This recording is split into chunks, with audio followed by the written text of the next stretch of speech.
Hi, and welcome to episode 4 of Best Practices for Creating Video Quizzes. This week, we're looking at how you can assign video quizzes that you created as homework to a group of students or a one-to-one student. As always, we're not going to be looking at the technical details because Jen created a really cool and detailed how-to video about this, which we're going to link below. But we're going to look at how this would work in your lesson and the homework and what kind of things you want to think about as the teacher.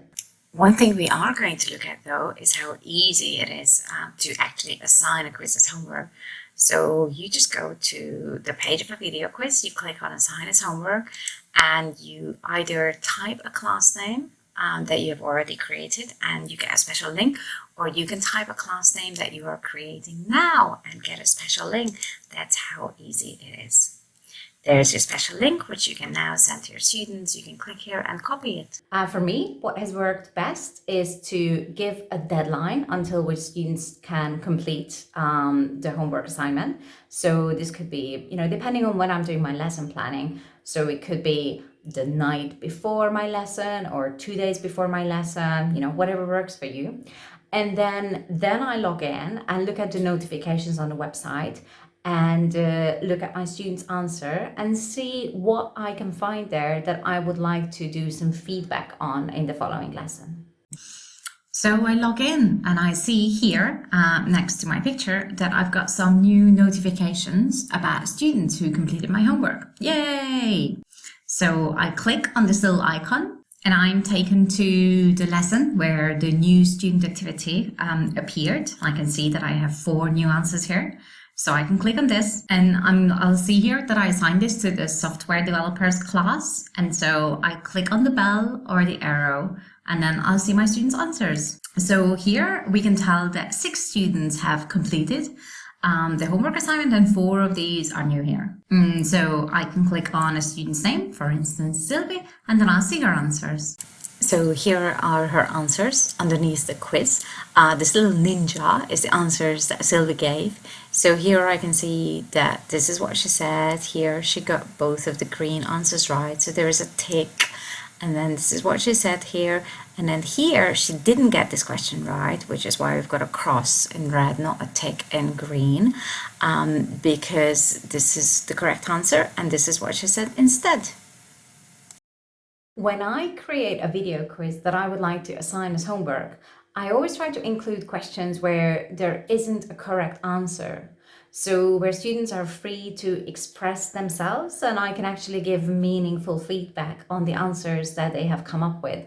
So apart from putting in maybe multiple choice questions or true false or these kind of close questions where there is really clearly 1 or sometimes 2 right answers, I'm going to try and include some open-ended questions with which I can test my students' comprehension of the visual material and their language skills or the listening material. But sometimes I can also find out about their ideas and, just kind of see how they are thinking about that language material or the video that we're working with. So if, for instance, I look at another student's answers, then I'll see that for this last question, when I asked what they think happened the last time Ross left the apartment after an argument and how they can tell, he says he thinks he spammed the door. So I can first react to the content and say, that's exactly what I had in mind. However, you need a different verb here, not spam. Can you look it up and let me know? And then I can send that comment to the student. There we go. So now the student will see that I've commented and they can respond. One great feature that I love about this is that students can do the quiz as many times as they want, and they can always decide whether they want to send the answers to the teacher now after this attempt or if they want to try again. This is very much in line, with growth mindset and learning from your mistakes, and that any kind of test situation is not really just about the test or the grade, but it's about a process of learning. So I find that really cool.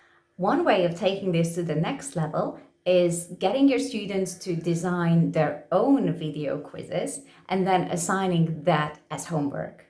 In my experience, it's been a really powerful motivation for students and a great learning tool. So they select the video, you of course okay it, they design the questions, you of course have a look, and when you and the student both think it's ready to go, then that link of the quiz that the student created can be sent to the other students in class, and students can take turns, one person designs the quiz every week. So less work for you and much more learning and fun for the students involved. Okay, that's it for this week. Hope you like the idea of assigning a video quiz that you created or somebody else created and you copy it to your one-to-one student or group of students as homework, and then doing feedback on their answers in class. And we're hoping that you'll give it a try. We'll see you next time. Bye.